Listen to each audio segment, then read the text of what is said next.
بسم اللہ الرحمن الرحیم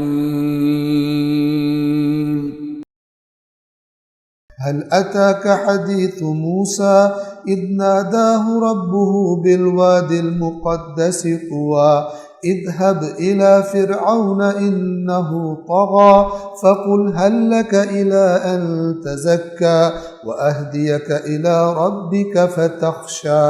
قیامت آ جائے گی. اب واپس قرآن مجید پلٹتا ہے یہاں سے گزشتہ قوموں میں سے ایک قوم کی اور ایک سرکش انسان جس کا نام فرعون ہے اس کی مثال دیتا ہے کہ جس طرح تمہارے پاس یہ رسول آیا ہے، تمہارے پاس تم سے پہلے ایک بہت بڑا طاقتور شخص گزرا ہے کہ جس کو اپنی طاقت کا اتنا زوم ہو گیا تھا اپنے آپ کو رب کہتا تھا. ان کا تذکرہ اب یہاں پر شروع ہو رہا ہے حضرت موسیٰ کا. هل اتاک حدیث موسیٰ، پچھلی باتیں بھی توجہ کروانے کے لیے اور یہ باتیں بھی عبرت بیان کر کے توجہ دلوانے کے لیے. هل اتاک حدیث موسیٰ، کیا آپ کے پاس موسیٰ کا قصہ پہنچا ہے؟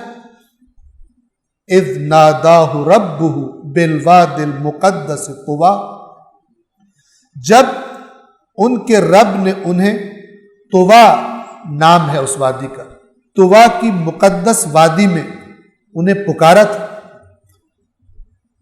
اور پکار کے کیا فرمایا تھا؟ اذهب الى فرعون انه طغى، اے موسیٰ فرعون کی طرف جا، بے شک وہ سرکش ہو گیا. فقل هل لك الى ان تزكى، تو جا کر اس سے کہیے، یعنی فرعون سے اے موسیٰ جا کر کہیے، کیا کوئی گنجائش ہے کہ تو پاکیزگی کی طرف آ جائے؟ کوئی گنجائش ہے تیرے اندر؟ میں تجھے اچھی بات بتاؤں. حل لک، کیا تو چاہتا ہے، کیا تیرے اندر رغبت ہے، تیار ہے کس بات کی طرف؟ الا ان تزکا، کہ تو پاک ہو جائے ان بیہودہ کاموں سے، ان ظلموں سے. آپ یہاں پہ اللہ کی رحمت کا اندازہ لگائیں فرعون کیا کیا کر چکا ہے. اس کے لیے بھی جب تک وہ زندہ ہے توبہ کی گنجائش موجود ہے. فرعون نے، اللہ نے اس کے مظالم کتنے برداشت کیے.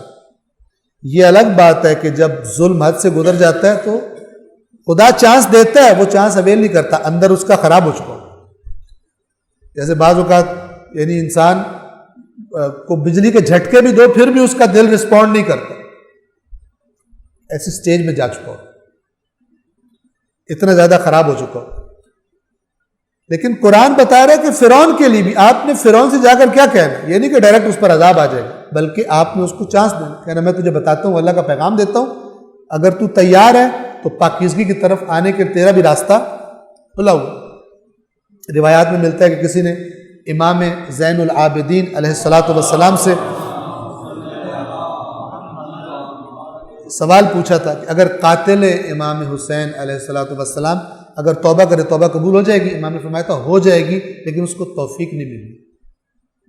اگر کرے تو خدا کا قانون، لیکن جو اس نے جرم کیا ہے اس کا اثر ہے، گناہ کا اثر ہوتا ہے، اور یہ اتنا بڑا گناہ کا اثر بہت خطرناک ہے.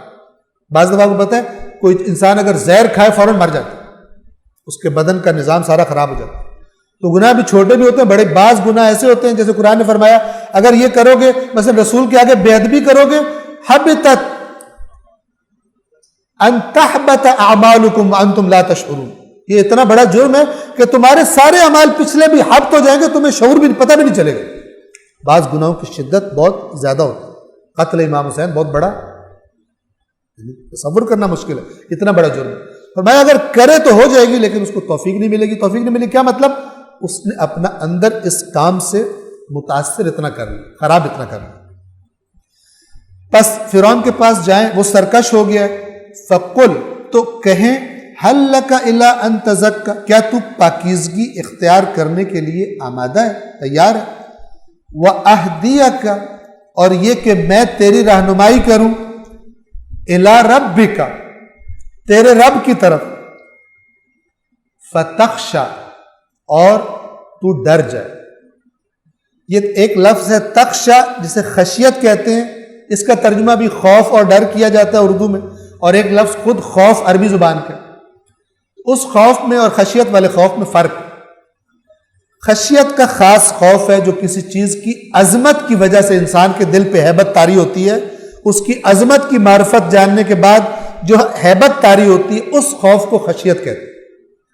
لہذا میں تجھے رہنمائی کروں تیرے رب کا بتاؤں تاکہ اس کی عظمت کو دیکھ کے تجھ پر اس کی ہیبت طاری ہو. اور یہ جو تو لغویات بولتا رہتا ہے مثلا کہ میں رب ہوں یہ تیرے اندر سے نکل جائے. اور میں تیرے رب کی طرف تیری رہنمائی کر دوں تاکہ تو خوف کرے. صدق اللہ العلی العظیم.